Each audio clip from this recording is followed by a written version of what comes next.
Good morning, everyone. I have the absolute pleasure to be joined today by Gary O'Brien from Star Trek Short Film. And Gary's here to talk to me today about their forthcoming production, which is The Holy Core, a Star Trek fan film. And I've got a number of questions for Gary. He's very kindly agreed to talk to me. So, hello, Gary. How are you? Hi, I'm very good. Thank you. Excellent. So, let's start with, if you could tell us a little bit about yourself and the team you're working with on the film. Sure, okay. Well, I've been making films since I was about 10 years old, probably, on VHS back then. A few of those were Star Trek related, although oftentimes it just involved running around beating my friends up with toy guns, such as kids. Since then, I've got into the film industry and corporate videos and that, so I kind of do it for a living as well. And since about 2005, I hooked up with a good friend of mine, Paul Late, and together we've written and produced a lot of different short films. And we were writing a kind of love story type thing with a bit of a twist to it. And that became Chance Encounter, which was our first Star Trek film. Overwhelming positive comments it received, and so we were looking to do another one, and we thought, well, we've still got a bit of Star Trek buzz about us, and we're still very much in the Star Trek frame of mind, so we decided to try and produce The Holy Core. Okay, so what's The Holy Core going to be about? Okay, so The Holy Core is, first of all, it's set in the Next Generation era. The greatest era? Perhaps, yes, I'm glad you think so. And it's Next Generation era, but it's not the Next Generation crew. So it's all original characters on a new ship, which we've called the Vigilance. It's a Nebula-class ship. And the basic premise of the story, our crew, the Vigilance, arrive at a planet called Vita 2 on a mission to help the Vitans. They've had a religious war. And in the last decade or so, they've finally managed to find peace, sort of fragile peace. And the Federation is there to help them clean up their atmosphere, because one of the consequences of this war they've fought is that they've sort of trashed their whole planet. And then from there, our story unfolds. Not everything is necessarily as it seems, as well as having space for some kind of adventure and high concept antics. We also have got a lot of space in the story and in the script to talk about themes like religion and war and science. Unlike Chance Encounter, which some people may have seen, or if not, I'd encourage you to check it out. Chance Encounter was very dialogue based, and we think that's a strength of Star Trek, but we also recognise that with the Holy Core, there's certainly room for improvement by putting just a little bit more of the fun stuff in there as well. So hopefully we'll get a perfect mix in the Holy Core. Okay, so what led you and Paul to decide to make this particular film? We were batting ideas around after Chance Encounter, and one of the things we wanted to address is what I just mentioned there, that, you know, if we did another one, we wanted to make it a more rounded Star Trek production in general. Chance Encounter was very much at one end of the Star Trek spectrum only, and we wanted to make the Holy Core very much more quintessentially Star Trek than Chance Encounter. Well, I mean, on that score, what was the inspiration for the story itself? What did you derive that from? I think certainly from my end, I was thinking about how, in many ways, our Western societies these days have largely walked away from religion. Certainly, it was just an observation that the Western world is increasingly secular, and I'm not saying that's a good or a bad thing, it's just something that I think is undeniable. And so we wanted to just kind of, and that was a thought that we had, and we thought, well, that's an interesting observation. I wonder if there's, you know, something that can be expanded into a story from that. And what happens to a society when they walk away from their heritage, and have they necessarily got anything to replace it with, if they even need anything to replace it with.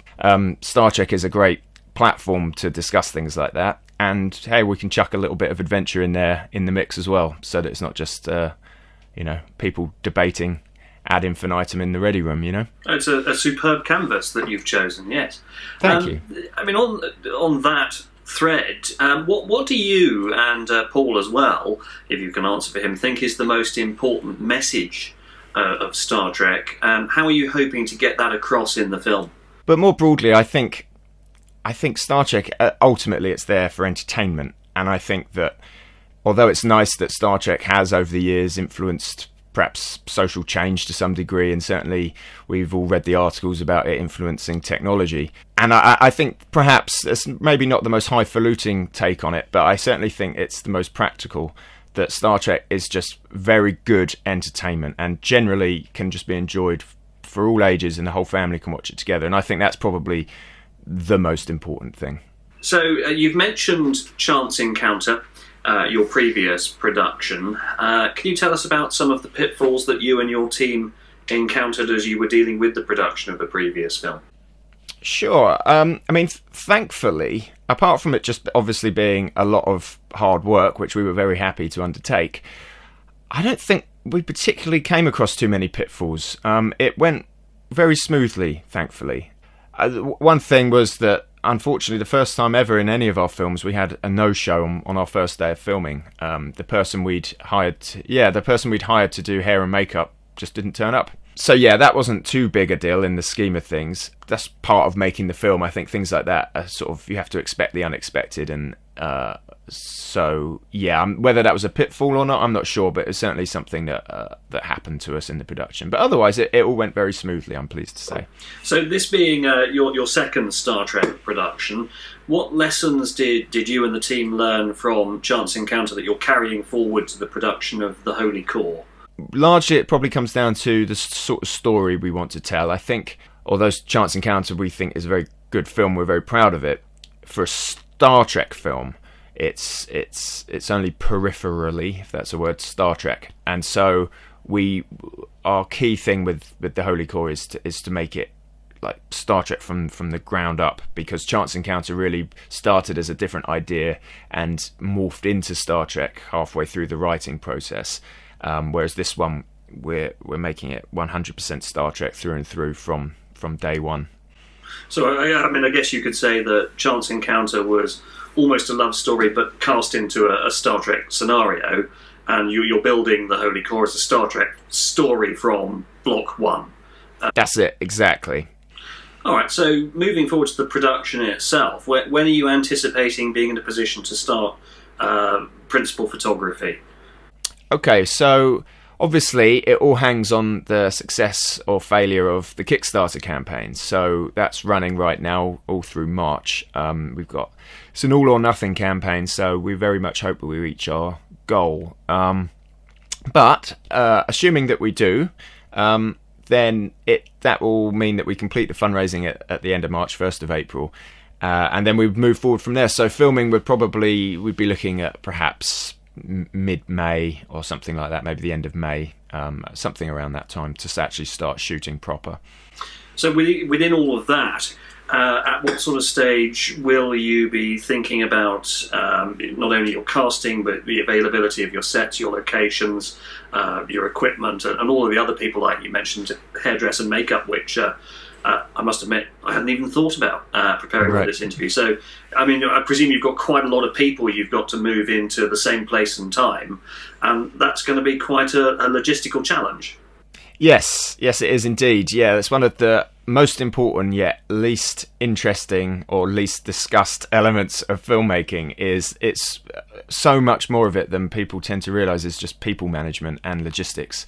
It's really dull, but it has to be done, and I think oftentimes partly the failure of that comes across on screen when people haven't got it right, because things have been done in a rush, or something's had to be jury rigged at the last minute. So it really is a big session with diaries and calendars and just trying to coordinate people. I mean, we all know how difficult it is just to get people together to go out down the pub for the evening.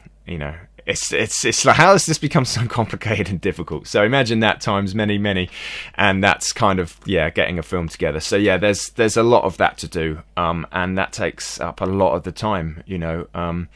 So yes, it's just a battle that has to be fought, but it's just something that is often overlooked when making films. So Gary, at this point in time, people watching this interview, what principally can they do to help? Is it mostly about the Kickstarter at this point, and beyond that, will you be looking for people to help with all sorts of logistical things like props, sets, costumes, transport, catering, and so on?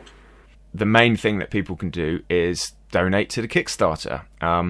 We're trying to crowdfund, and we can't crowdfund without a crowd. So we'll get some links up for that so people can find that.